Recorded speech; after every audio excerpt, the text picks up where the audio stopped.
Dune Part 2, the book versus the movie / review and my thoughts on the differences.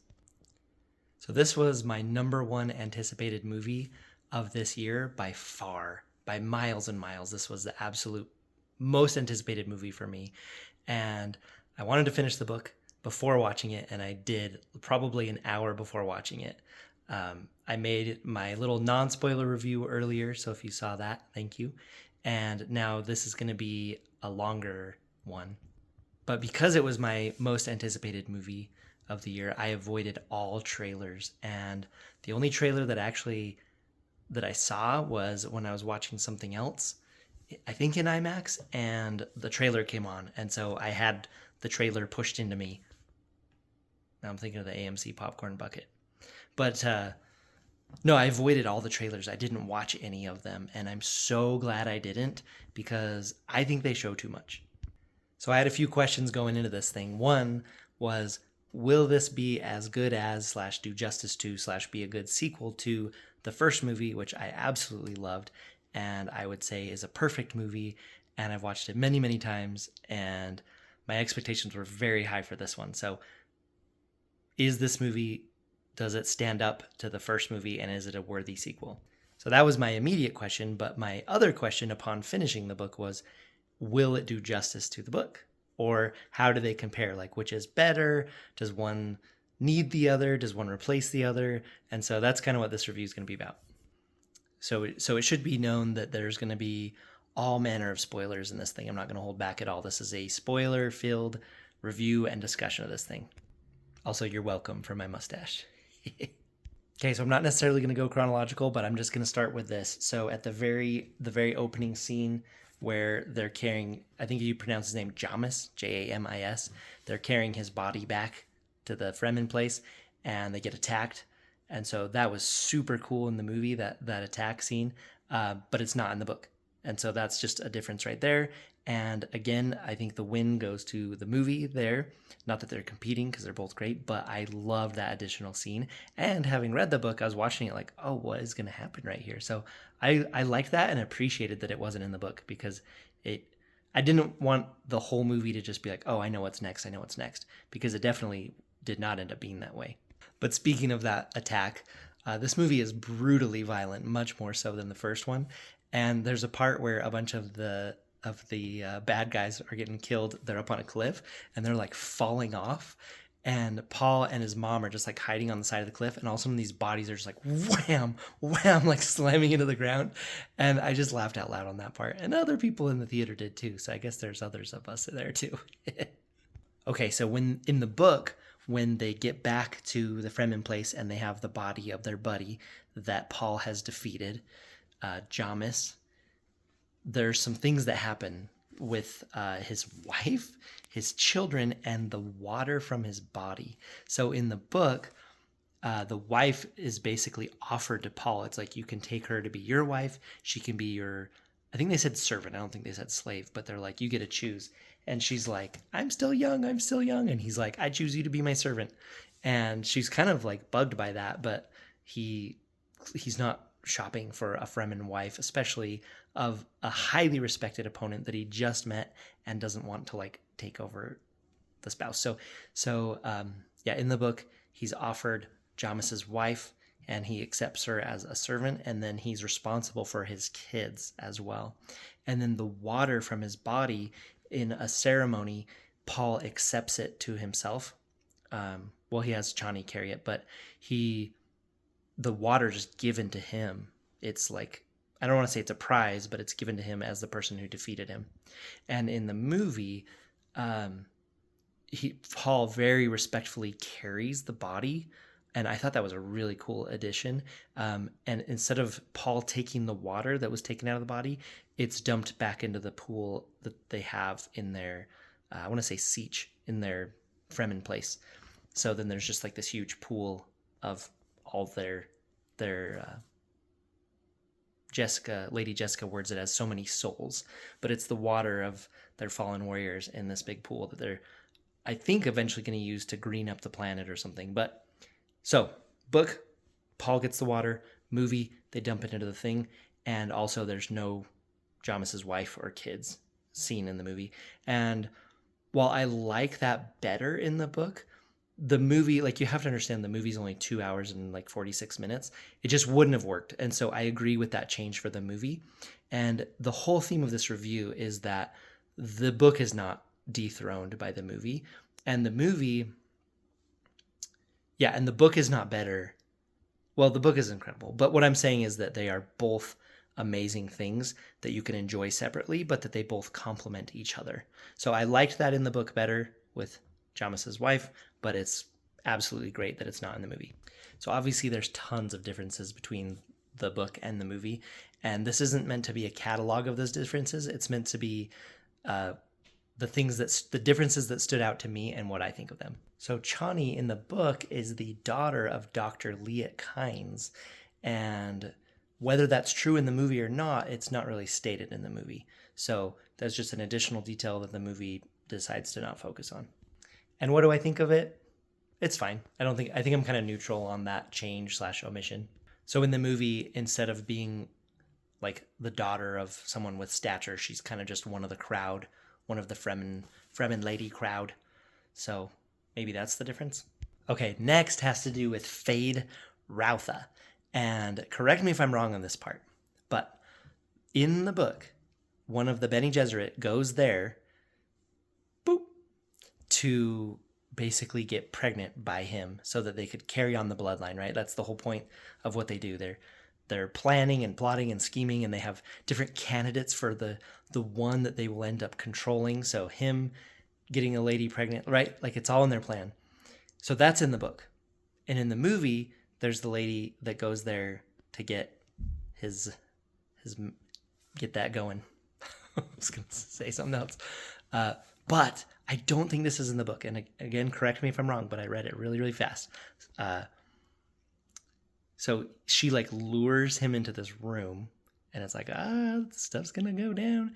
And she's like, come over here. And she's already kneeling down, and she's like, kneel down. So he like kneels down, and she's probably using the voice on him / she's just luring him in. So it's working. But they like get really close, like they're going to kiss. And then she's like, put your hand in this box. And it's like, oh my gosh, she's doing the Gom Jabbar on him, because she has to test if he's an animal or a human, if he's good breeding stock. So she's like, before I accept this from you and get pregnant from you, like, I'm going to do this test on you to make sure you're a human and not an animal. And I thought that was an incredible addition to the movie. Again, correct me if I'm wrong. I don't think that specific moment of the Gom Jabbar on him is in the book. And so it was so cool that it's in the movie. So another thing, Austin Butler was so awesome and evil in this. That was one thing that this movie was definitely like, hey, these guys are bad and we're going to show you. Like, just over and over, every time it showed the Harkonnens or anyone, they're just like, look how bad they are. Like, that was a lot of the darkness of this movie, is just the evilness of these bad guys. And one change from the book that I thought was good was, in the book, Baron Harkonnen has him go kill all the ladies in the pleasure wing as like a punishment or test, because he spends a lot of time there. And so the Baron tells him to go do it, and he goes and does it, and it's awful. But in the movie, he does it like himself, like when he's testing his knives, like he like licks one of the knives and he just like slashes this lady next to him. It's actually extremely shocking. And then like gets another lady too, so he's just like killing these unarmed ladies. That's one of the most awful parts in the movie, like pretty horribly shocking, but it's not without basis in the book. So it's replaced the scene in the book where the Baron is like, you go kill all those ladies. So in the movie, he decides to go kill all the ladies, which I think, instead of making him more like an obedient tool, it makes him as the evil one. So I thought overall that was a good choice. Also, I'm really glad they didn't have him going into this place and just slaughtering all those people. I mean, it was already kind of scary enough that he did it to a handful of them in his room on his own. Or not his room, but the room he was in. So I think that's a good change. Still scary to watch, though. So a major change from the book to the movie has to do with Chani. So she's still very feisty. Like, she totally kills people in the book. But she definitely stays home more. And they're married, not married like as recognized by his society, but they're basically like Fremen married in the book. And they have a kid. They've got a 2-year-old son, little Leto, I think is his name. And he dies. and it's awful. And so in the movie, they don't have kids, and there's no, all of a sudden they just like are living together in the movie. There's nothing like they're married in Fremen world. Like there's none of that. And so, yeah, book, married, have a kid, the kid dies, it's awful, and she stays home more. In the movie, she gets out and does more fighting, and they do not have a kid, but they are clearly like together. Whether or not they're like Fremen married or not isn't really said. But I like the change that they didn't have the kid yet, because him dying is awful, and I don't know if I would have been able to handle that. So I don't know if they'll bring that in, or they'll just have more kids, or what. I don't actually know what happens in this. I know it came out in like 1969 or something, but I haven't read this. I don't actually know how Paul's story ends. I've read the first book, and I've seen the first movie and this movie and the 80s movie. I haven't seen the Sci-Fi Channel movie. I don't know what happened. So I don't know how this Denis Villeneuve's version is going to resolve that. Like, does that kid just not going to exist? Is he going to come later? I don't know. It'd be weird if he came later. I don't think he's going to exist. Anyway, so no 2-year-old dying. I thought that was a good change. All right. Rebecca Ferguson is awesome in this movie. Lady Jessica was very cool. Major changes to her from the book. So the little sister, Aaliyah, or however you say her name, in the book, by the end of the book, she is 4 years old, and she is like fully intelligent, and she's got powers and stuff from the water of life drinking thing. In the movie, at the end of the movie, she's still pregnant. Boop. And she's talking to the baby in the womb, and there's no 4-year-old baby out on the loose, out killing people like in the book. And I liked that change a lot, because in the book, the 4-year-old kills the Baron. She slashes his hand with the needle. And in the movie, Paul finishes the Baron with a knife in the neck. So I liked that change a lot. I really liked that change. So we just don't get the creepy little like adult powers kid. Now she's conversing with the kid, which is actually really awesome. Those scenes are really fun and weird. And there's so many fetus shots in this movie. I was watching on IMAX, so it's like so big, and it's like, man, so many like fetus shots of a developing fetus. Like there's the little stage where it looks just like a little squiggle, and then there's like the little gummy bear stage, and it's going through, and like I don't know how many minutes of this movie are dedicated to just the entire screen full of a developing fetus, but it was very interesting and very big on IMAX. But yeah, I really liked that change from the book, that they don't have the 4-year-old kill a dude. That would have been, I don't know if that would have worked like in a modern movie, like to show something like that. So they probably had to make that change, but I'm happy they did. Now, another major change that has to do with her and Gurney is that in the book, not everybody in Atreides knows that Dr. Yue was the traitor. So some people suspect that it was her. And so when finally Gurney reunites, he's like, you were the traitor. And so when he gets her alone, he like gets a knife to her neck and everything, and he's just like, or he basically gets her in a very compromising position, and he's like, I'm gonna kill you because you betrayed your family. Like, how could you do that? And that is absolutely not at all in the movie. And I can't really say it's good or bad. I think what it comes down to is there's not time at all for that subplot. It's kind of like in Lord of the Rings, where in the movie, Sam is the only one that is not tempted by the ring, and he's just good the whole time. And Faramir is, in the movie, he's tempted by the ring because you would lose the power of the ring if there was a whole bunch of people that could resist it, right? Whereas in the book, Faramir also resists the ring, the temptation. So there's just certain things with a good adaptation that just have to change. And I think that's one of them. There's just not time for that whole subplot of people not trusting her. So overall, I think it's a good thing, but it's just one more example that you should read the book. Like, the movie does not replace it. Like, having seen the movie and read the book, it's like, whoa, I can absolutely still go back to the book and enjoy it because there's more. But then you can enjoy the movie as like an abbreviated version and slightly changed version. So they definitely complement each other, like Adon already said. Javier Bardem as Stilgar in this movie is amazing and actually an absolute highlight of this movie. And very weirdly, was not expecting this. He's like has like funny lines. My IMAX theater was completely full, like every seat, and there was multiple lines that he said that got everybody laughing. Like I don't know if it's just because the tension's so high, and then he says something that's like a little bit funny, but I mean, like he had funny lines. Was not expecting that. But I really liked when so it comes time where basically Paul needs to take over and lead the Fremen, and the only way for that to happen is for the leader to be defeated, right? And so Stilgar's like, "Yep, you got to kill me." So it comes time for Paul to be in charge, right? Stilgar's like, "You got to kill me. This is how it happens. This is the only way. This is the Fremen way for you to take over." And he's like, I'm not very strong. You know, you can do this, right?" And Paul's like, "Absolutely not. Like, you're one of the best. I'm not doing that." And the book and the movie are similar on this part where it's just like, no, I'm not going to kill my best warrior. Absolutely not. And so that kind of like offends people. People are like, no, like this is how you have to do it. And so in the book, Paul's like, it's like a speech that's kind of like, no, I'm not. He's like, I'm in charge. And he's like, I'm not going to kill my best warrior. I'm not going to cut off my hand. We're not doing this anymore. And it's like, okay, cool. But in the movie, so he still kind of does that, but he takes it a step further. And I thought this was a genius change.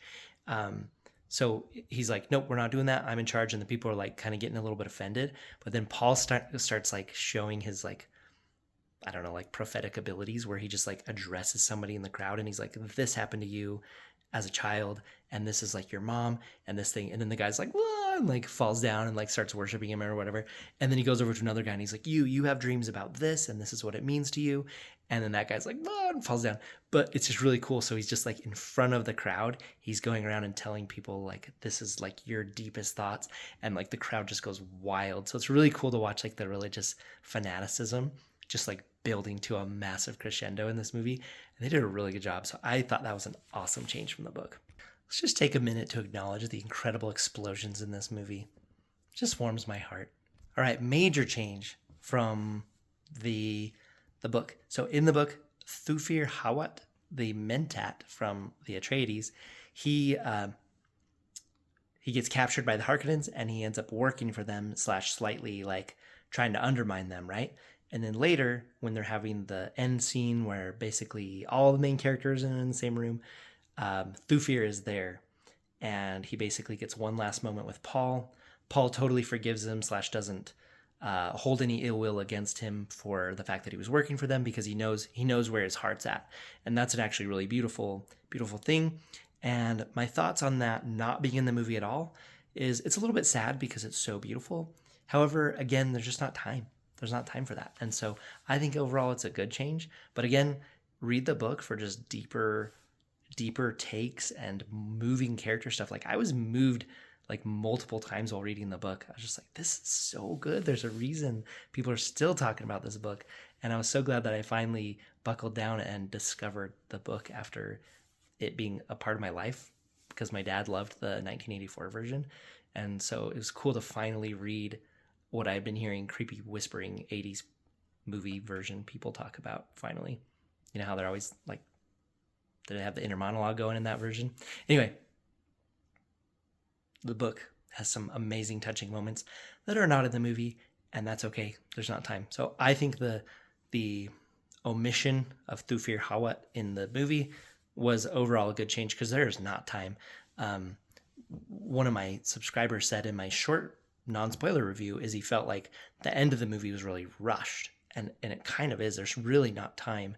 So I think the end of the movie had to be like very efficient. It didn't have time for side character stuff. All right, this end scene where all the main characters are together, where the Fremen have won, where Paul's taken over, where he's gonna pick the princess, that he's gonna marry her so that he can get the throne. Like this fight between Fade and Paul, like this whole ending scene, there's quite a few differences, but overall, I think I liked the differences. So first of all, I just want to acknowledge that this fight scene between these two guys was absolutely incredible. like I'm gonna want to watch it like over and over and over in like slow motion. You can tell that they put their like 100% effort into this. And say what you will about the Star Wars prequels, but Revenge of the Sith, Obi-Wan fighting Anakin at the end, even though it gets ridiculous when they start swinging around on stuff, but the fighting, you cannot deny that the choreography, one, the choreography is great, but two, the two actors are just going full speed and it looks great and it feels great. That's the same here where the choreography is great and the actors are just going super hard. So points for having moxie. Movies don't have moxie nowadays, and this fight's got it. All right, let us read from the good book here, Dune. The literal last page, last two paragraphs. This is the very end, and this is this scene where they're all here together. Now, this is after it's decided that Paul is going to marry the princess, and here we go. So Paul says, "I swear to you now," he whispered, "that you'll need no title. That woman over there," he's referring to the princess, he's speaking to Chani, "that woman over there will be my wife, and you but a concubine, because this is a political thing and we must weld peace out of this moment. Enlist the great houses of the Landstrad. We must obey the forms. Yet that princess shall have no more of me than my name, no child of mine, nor touch, nor softness of glance, nor instant of desire." And Chani says quite spicily back to him, and I think it's good. She says, "So you say now." She glanced across the room at the tall princess. Now Jessica gets in here. She says, "Do you know so little of my son?" Jessica whispered.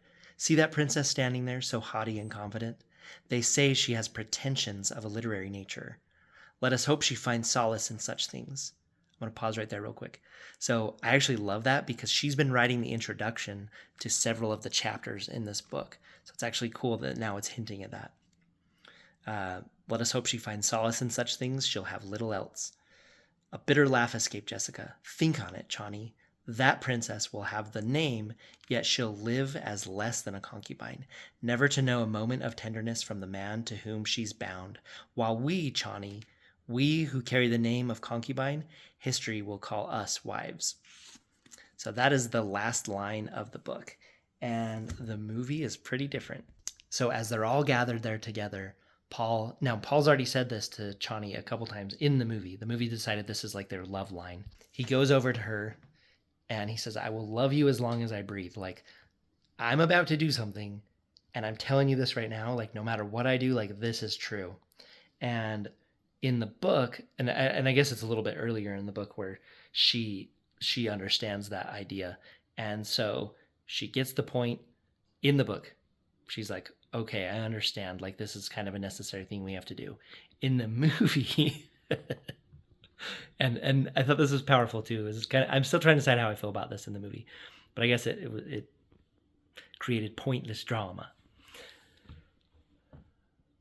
But in the movie, he tells her that. He's like, "I will love you as long as I breathe." And it hits hard at the end because this is like their love line that they've been saying throughout the movie. And then the princess is there and he's like, "I'm going to take you to be my wife." And the princess is like, "I will willingly marry this guy." And Chani is like freaking out. You can tell she is not happy with this. And she actually leaves. So Paul's sitting here like trying to unite the galaxy and take care of business and bring peace. And Chani is not having it in the movie. And she goes out and she catches a sandworm, right? She's like, puts a thumper up, gets out her little hooks, and she's like, it just totally reminded me of like a teenage, like angry drive where they're like, "I'm angry, I'm going to go out and drive around." And so that's what she does. She goes out and catches a sandworm to go have an angry sandworm drive. And so in the book, she took it like a champ. In the movie, she's like, "I don't like that. I'm upset. I'm going to go have a sandworm drive." And I guess that's so that we can have drama going forward. I don't know. I don't know about that change. It worked in the movie, like it felt right, but I liked in the book how she took it like champ. But they definitely took anything of her taking it like a champ out of the book and had her be more defiant and independent and such like. So I just thought it was funny that she goes on an angry worm teenage drive. One thing that the book definitely went into more than the movie does is as Paul is like seeing the future, the book talks about how he's like seeing simultaneous different futures at the same time, and he's seeing like all space and time. And I really liked that in the book, and the movie does it a little bit. And one thing I thought was really beautiful, because I kept imagining in the book when he's like, I see all these different futures, I kept imagining it just being like this computer generated, like whooshing around, seeing different stuff, like special effects. But there was a part where Paul's just sitting down and he has his hand and he's like, I see multiple pathways where different things happen and people die in different ways. But then he's like, but I see one way to go forward and one way to win, basically, right? Like a little bit of a Doctor Strange moment there. But I just thought that was so cool, where they took this high concept of him seeing all these timelines and they just had him looking at his hand. And then eventually, like, he's like using his fingers kind of for the different timelines, and then just kind of points forward. He's like, but there's one way. I thought that was incredible, to take such a high concept and just put it very simply to an actor with their hand. Outstanding adaptation of that concept in the movie. All right, I gotta say, Timothée Chalamet in this movie is so good. And I feel like he kind of mumbled his way through the first movie, which is fine. It worked, right? He yells a lot in this movie. Boop.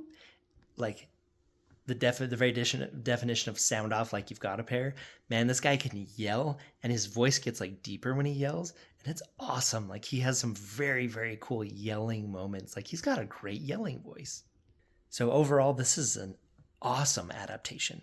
Absolute incredible adaptation from the book to the movie, and I think it's one of the best. I think Lord of the Rings is one of the best adaptations from a book to a movie, and I think this is in that quality of translating the core down onto a movie.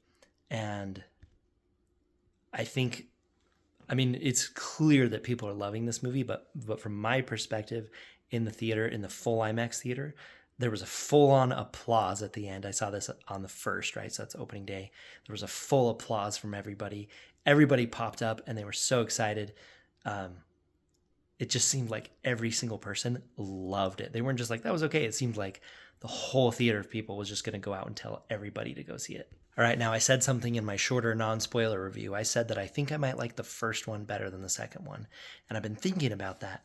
And I'm not going to commit to that fully, but I think the reason why is, let's go back to Lord of the Rings a little bit. So in the 3 Lord of the Rings movies, I love The Fellowship of the Ring. That is my favorite, the first movie. And just the setup and the action, like what the action means in the story, how the action moves the story, and how the action still leaves so much more to be done, and all the setup of the world, and where the characters are still in their beginning of their learning phase, and it's simpler. So, and of course, Return of the King is incredible with all the conclusions and everything, and Two Towers has a lot of great action in it. Don't mean to boil down the trilogy to just a few words, but my point is, Fellowship is my favorite, and it's the beginning. And Dune 1, I think, still might be my favorite, because I love the simplicity of it and the setup and the action scenes in that, and where we're still seeing the people in their transition from their Atreides lives to their eventual starting to get into their Sand People lives. So I might like the first one more for the simplicity of it. It just feel like it really took its time. I love, like, I have people, my chiropractor is like, oh, that movie's a snooze fest. And it's like, oh, excuse me. I think the first movie is perfect. But just kind of studying to do this review and listening to the movie and watching all these trailers that I never saw, I'm just like, wow, part 2 is incredible. Absolutely incredible movie. It has everything in it. I may still like the first one better for the, like I said, just the simplicity of it, but the second one is just ramped way up. I do think that the last part of the movie, things just start happening a lot quicker, and then the movie is condensed right into about 9 months of time versus the book being about 4 years of time. It's quite the difference there. But it's hard. I mean, it's like neck and neck. Like, I love both first and second movies. So I don't know if that answers your question at all, Jacob, from your comment on the other review, but I think that's where I'm at. But man, I can't discount this movie. It's awesome, and I cannot wait to watch it again.